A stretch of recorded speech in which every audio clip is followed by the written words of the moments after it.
시대의 소망 제79장 다 이루었다.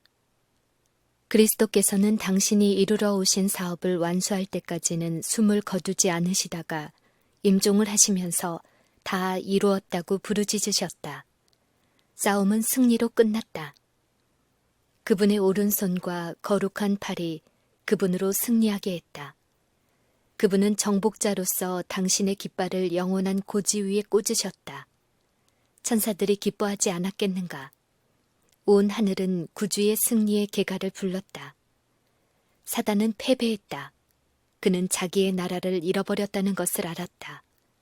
다 이루었다는 부르짖음은 천사들과 타락하지 않은 세계에 깊은 의미를 던져준다. 위대한 구속사업의 성취는 우리뿐 아니라 그들을 위해서도 요긴하다. 그들은 우리와 함께 그리스도의 승리의 열매를 나눈다. 그리스도께서 죽으시기 전까지는 사단의 성격이 천사들과 타락하지 않은 세계에 분명하게 나타나지 않았다. 대반역자는 속임수로 자기 자신을 가렸기 때문에 거룩한 존재들도 그의 본질을 파악할 수 없었다. 그들은 그의 반역의 성격을 분명히 알지 못했다. 스스로 하나님을 대적하여 나선 사단은 놀라운 능력과 영광을 지닌 존재였다. 루시벨에 대하여 주님은 너는 완전한 인이었고 지혜가 충족하며 온전히 아름다웠도다 라고 말씀하셨다. 루시퍼는 덮는 그룹이었다. 그는 하나님의 임재의 빛 가운데 서 있었다. 그는 창조함을 받은 피조물 중에 가장 높은 위치에 있었으며 하나님의 목적을 우주에 나타나는 데 첫째가는 존재였다. 범죄한 후에 그의 속이는 능력은 더욱 기만적이 되었기 때문에 그의 정체를 알아내는 일이 더욱 어려워졌다. 이는 그가 하나님과 함께 높은 지위에 있었기 때문이다.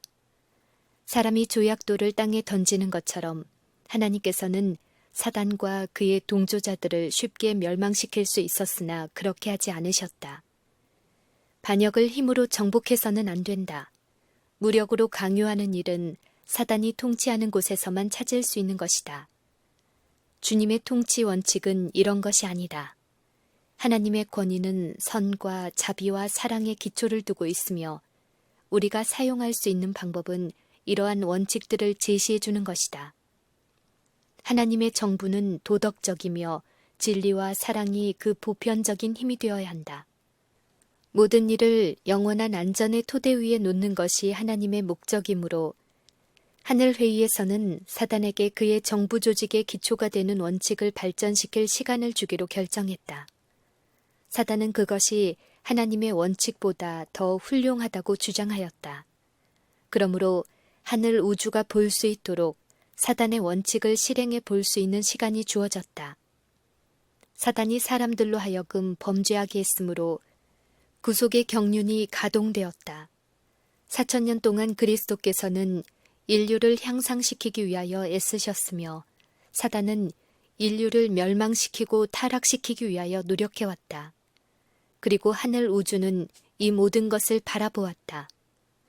예수께서 이 세상에 오시자 사단은 그분을 대적하는 일에 모든 능력을 쏟았다. 예수께서 젖먹이로 베들레헴에 나타나셨을 때부터 찬탈자는 그분을 파멸시키기 위하여 노력하였다. 가능한 모든 방법을 써서 그는 예수님으로 하여금 완전한 유아 시절에서 흠없는 장년 시절로 성장해서 거룩한 봉사와 흠없는 희생 제물이 되지 못하게 하려고 노력하였다. 그러나 그는 실패하였다. 사단은 예수님을 죄짓게 할 수 없었다. 예수님을 낙담하게 할 수도 없었고 그분이 이루려고 오신 사업에서 손을 떼게 할 수도 없었다. 광야에서부터 갈바리까지 사단의 분노의 폭풍이 그분에게 휘몰아쳤으나 그것이 무자비하게 치면 칠수록 하나님의 아들은 더욱더 굳게 하나님의 손에 매달리셔서 그 피로 물든 그 길을 헤치고 나아가셨다. 그분을 억압하고 정복하려는 사단의 모든 노력은 그분의 흠없는 품성을 더욱더 순결하게 빛내줄 뿐이었다. 온 하늘과 타락하지 않은 세계들은 대쟁투를 목격해왔다. 큰 흥미를 가지고 그들은 투쟁의 마지막 장면까지 따라갔다. 그들은 구주께서 겟셋만의 동산에 들어가시는 장면과 그분의 영혼이 엄청난 어둠의 공포 때문에 기가 죽는 것을 바라보았다. 그들은 내 아버지여, 만일 할만하시거든 이 잔을 내게서 지나가게 하옵소서 라는 그분의 비통한 부르짖음을 들었다. 아버지의 임재가 거두어졌을 때에 그들은 죽음과의 마지막 대쟁투에서 오는 엄청난 슬픔 때문에 탄식하시는 그분을 바라보았다. 땅구멍에서 흘러나온 핏땀이 물방울처럼 땅에 떨어졌다. 구원을 간청하는 기도가 그분의 입술에서 3번이나 흘러나왔다. 하늘은 그 광경을 더 이상 보고 견딜 수 없었다. 그리하여 한 위로의 사자가 하나님의 아들에게로 보내졌다. 하늘은 살기등등한 폭도들의 손에 넘겨져 조롱과 모독을 받으며 이 법정 저 법정으로 급하게 끌려다니시는 희생 제물을 바라보았다. 하늘은 그분의 미천한 출생 때문에 그분의 핍박자들이 조소하는 소리를 들었다. 하늘은 그분이 가장 사랑하는 제자 중 한 사람이 저주와 맹세로 그분을 부인하는 말을 들었다. 하늘은 사단의 광포한 사업과 사람들의 마음을 지배하는 능력을 보았다. 오, 이 얼마나 무서운 광경인가. 구주께서는 밤중에 겟셋마나에서 잡히시고 궁정에서 재판정으로 이리저리 끌려다니셨다.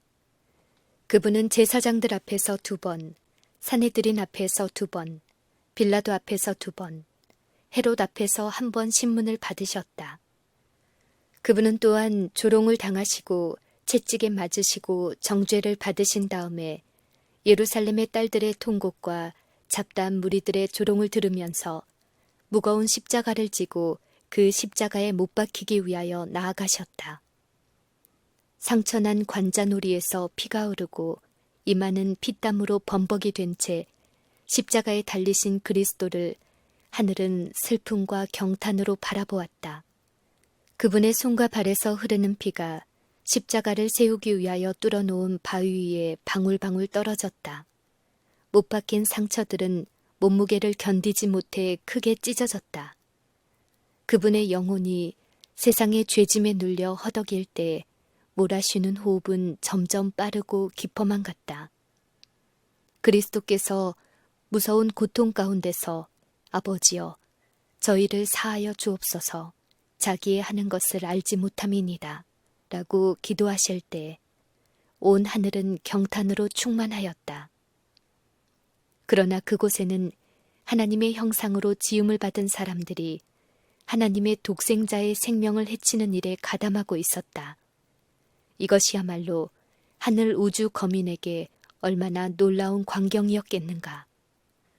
어두움의 주권자들과 권세자들이 십자가 주위에 모여서 사람들의 마음속에 지옥 같은 불신의 그림자를 던지고 있었다.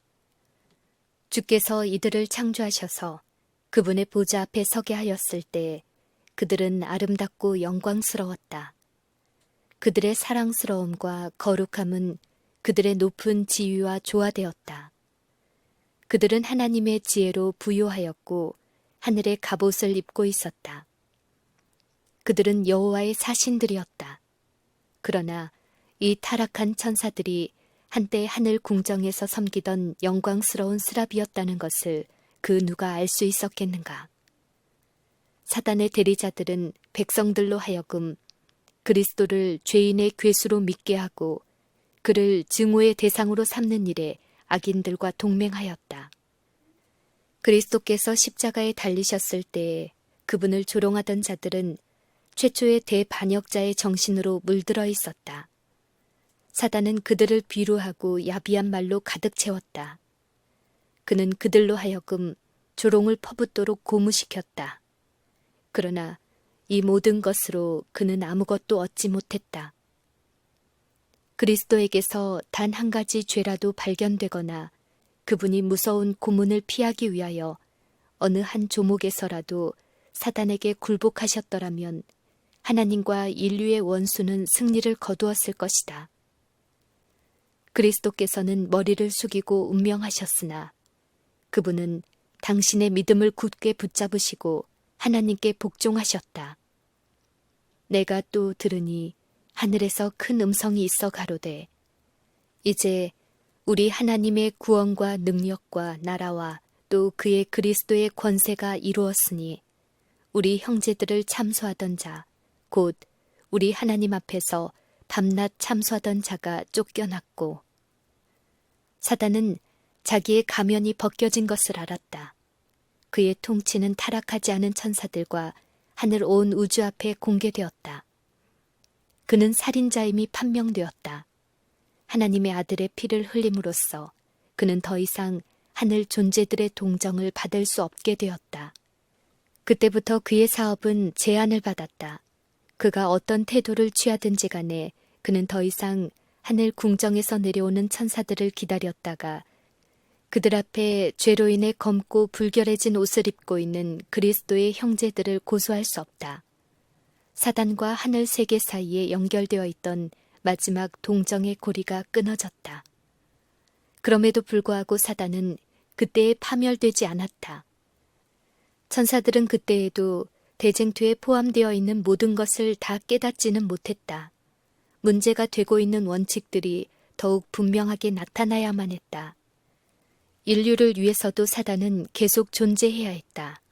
천사들과 마찬가지로 인류도 영광의 왕과 흑암의 왕의 차이점을 알아야만 한다. 인류는 자기가 섬길 자를 선택하여야만 한다. 대쟁투의 초기에 사단은 하나님의 율법은 순종할 수 없으며 공의가 자비와 조화되지 않으므로 율법을 파기하지 않고는 죄인이 용서받을 수 없다고 선언했다.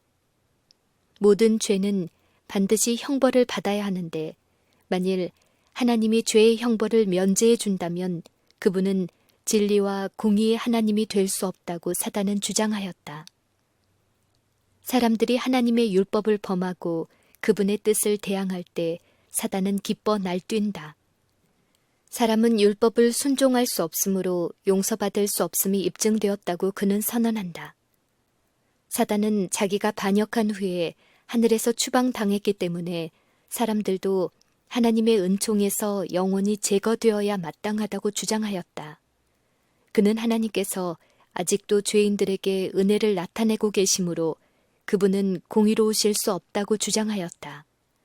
그러나 인류가 비록 죄인일지라도 사단과는 다른 입장에 놓여 있었다.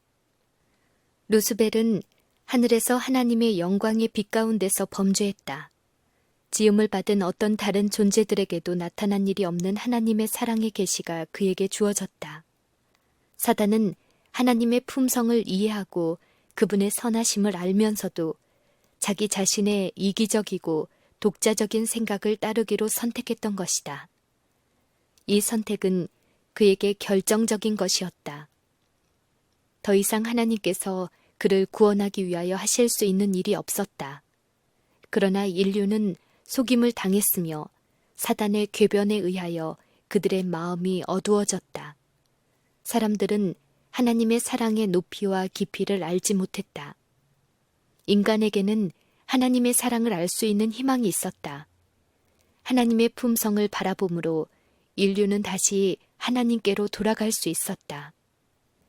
예수님을 통하여 하나님의 자비가 사람들에게 나타났지만 자비가 공의를 제거하는 것은 아니다.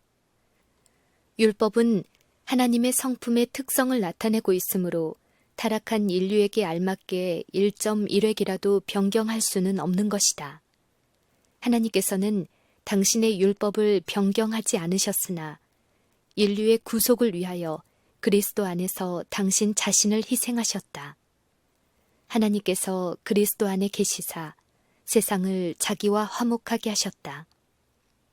율법의 의, 즉 의로운 생애, 완전한 품성을 요구하지만 인류는 그 요구에 미칠 수 없다. 인류는 하나님의 거룩한 율법의 요구를 충족시킬 수 없다.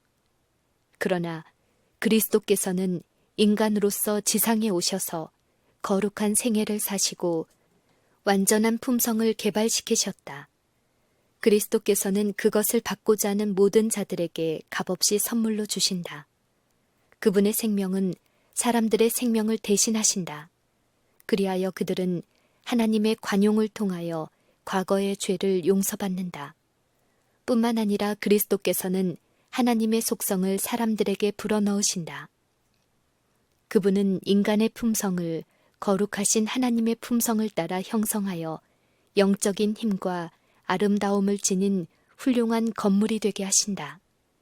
그리하여 바로 이 율법의 의가 그리스도를 믿는 자에게서 성취된다. 하나님께서는 자기도 의로우시며 또한 예수 믿는 자를 의롭다 하실 수 있다. 하나님의 사랑은 그분의 자비에 못지않게 그분의 공의에도 표현되어 있다.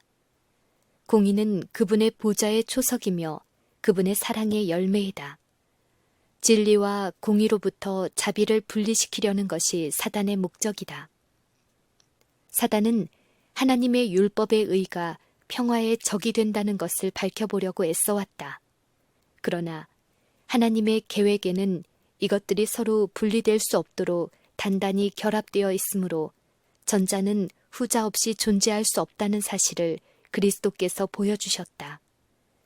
긍휼과 진리가 같이 만나고 의와 화평이 서로 입맞추었다. 그리스도께서는 당신의 생애와 죽음을 통하여 하나님의 공의는 그분의 자비를 손상시키지 않을 뿐 아니라 죄는 용서받을 수 있고 하나님의 율법은 의로우며 온전히 순종할 수 있다는 사실을 입증하셨다. 율법에 대한 사단의 비난은 반박을 당했다. 하나님께서는 인류에게 당신의 사랑의 명백한 증거를 주셨다. 그러자 사단은 또 다른 속임수를 내놓을 것이었다. 그는 하나님의 자비가 그분의 공의를 파괴시켰고 그리스도의 죽음이 하나님의 율법을 폐기시켰다고 선언했다. 만일 율법을 변경시키거나 폐기시킬 수 있었다면 그리스도께서 죽으실 필요가 없었을 것이다. 그러나 율법을 폐기하는 것은 범죄를 영원히 지속시키는 것이 될 것이며 이 세상을 사단의 지배하에 두게 될 것이다. 율법은 변함이 없으며 인류는 이 교훈에 순종함으로써만 구원을 받을 수 있기 때문에 예수께서 십자가에 달리셨던 것이다. 그러나 그리스도께서 율법을 확립하신 바로 그 방법을 사단은 율법을 파괴한 행위라고 주장했다. 그러므로 이 문제를 놓고 그리스도와 사단 사이의 대쟁투의 마지막 싸움이 벌어질 것이다. 하나님께서 친히 당신 자신의 육성으로 말씀하신 율법에 결함이 있어서 어떤 특정 부분이 제거되었다고 사단은 이제 주장하고 있다. 그러한 주장은 그가 세상에 가져올 마지막 대기만이 될 것이다. 그는 율법 전체를 공격할 필요가 없다. 만일 그가 사람들로 하여금 율법의 한 조항에 대해 부주의하게 할 수 있다면 그의 목적은 달성되는 것이다. 그 까닭은 누구든지 온 율법을 지키다가 그 하나에 거치면 모두 범한 자가 되기 때문이다. 사람들은 율법의 한 조항을 깨트리는 데 동의하므로 사단의 권세 아래 들어가게 된다. 사단은 하나님의 율법을 인간의 법으로 대치시킴으로써 세계를 지배하고자 할 것이다. 그런 일이 예언되어 있다. 사단을 대표하는 큰 배교자의 권세에 대하여 그가 장차 말로 지극히 높으신 자를 대적하며 또 지극히 높으신 자의 성도를 괴롭게 할 것이며 그가 또 때와 법을 변개코자 할 것이며 성도는 그의 손에 붙임 바 되리라고 발표되어 있다. 사람들은 틀림없이 하나님의 율법을 대항하기 위하여 그들의 율법을 제정할 것이다. 그들은 다른 사람의 양심을 지배하고자 애쓸 것이며 그들의 율법을 시행하려는 열심으로 저희 동료들을 압박할 것이다. 하늘에서 시작된 하나님의 율법에 대한 전쟁은 세상 종말까지 계속될 것이다. 모든 사람은 시험을 받게 될 것이다. 순종이냐 불순종이냐는 온 세계가 결정해야 할 문제이다. 모든 사람은 하나님의 율법과 사람의 율법 중에 어느 하나를 선택하라는 요구를 받게 될 것이다. 여기서 분리의 선은 그어질 것이며 오직 두 가지 부류밖에는 없을 것이다. 모든 품성은 적나라하게 드러날 것이며 모든 사람은 저희가 충성의 편을 택했는지 아니면 반역의 편을 택했는지를 보여줄 것이다. 그때의 끝이 이를 것이다. 하나님께서는 당신의 율법을 옹호하고 당신의 백성을 구원하실 것이다. 사단과 그의 반역에 가담한 자들은 모두 끊어질 것이다. 죄와 죄인들이 다 파멸될 것이다. 뿌리와 가지, 즉 뿌리인 사단과 가지들인 그를 따르는 자들이 그렇게 될 것이다. 다음의 말씀이 악의 왕자에게 성취될 것이다. 네 마음이 하나님의 마음 같은 채하였으니 너 덮는 구루바 내가 너를 화강석 사이에서 멸하였도다. 네가 경계거리가 되고 네가 영원히 다시 있지 못하리로다. 그 후에 악인이 없어지리니 네가 그곳을 자세히 살필지라도 없으리로다. 본래 없던 것 같이 되리라. 그렇게 되는 것은 하나님께서 독재적인 권력을 휘두르기 때문이 아니다. 하나님의 자비를 거절한 자들이 저희가 뿌린 것을 거두는 것이다. 하나님은 생명의 근원이시다. 사람이 죄를 섬기기로 선택할 때에 하나님께로부터 분리되어 스스로 생명에서 끊어지는 것이다. 그리스도께서는 그런 사람은 하나님의 생명에서 떠나 있도다. 무릇 나를 미워하는 자는 사망을 사랑하느니라 라고 말씀하신다. 하나님께서는 저희가 자신들의 성격을 개발시켜 그 본질을 드러낼 때까지 그들을 생존하도록 허락하신다. 그것이 이루어진 후에 그들은 자신이 선택한 것의 결과를 거두게 된다. 사단과 그와 연합한 모든 자들은 반역의 생애를 통해서 하나님과 조화될 수 없는 곳에 자기 자신을 둠으로 인해 하나님의 임재는 그들에게 삼키는 불이 될 것이다. 사랑이신 그분의 영광이 그들을 멸할 것이다. 대쟁투의 초기의 천사들은 그 사실을 깨닫지 못했다. 만일 그때의 사단과 그의 군대가 저희 죄의 결과를 몽땅 다 거두도록 버려두었더라면 그들은 멸망하고 말았을 것이다. 그러나 그렇게 되면 그것이 피할 수 없는 죄의 결과라는 사실을 하늘의 존재자들에게 분명하게 나타내 보이지 못했을 것이며 그리하여 하나님의 선하심에 대한 의심이 악한 씨앗처럼 저들의 마음속에 남아있어서 결국에는 죄와 저주의 치명적인 열매를 맺게 되었을 것이다. 그러나 대쟁투가 끝나게 될 때에는 그렇지 않을 것이다. 그때에는 구속의 경륜이 완성되며 하나님의 성품은 창조함을 받은 모든 지적 존재자들에게 드러나게 될 것이다. 하나님의 율법의 교훈은 완전하고 영원 불변하다는 것이 알려질 것이다.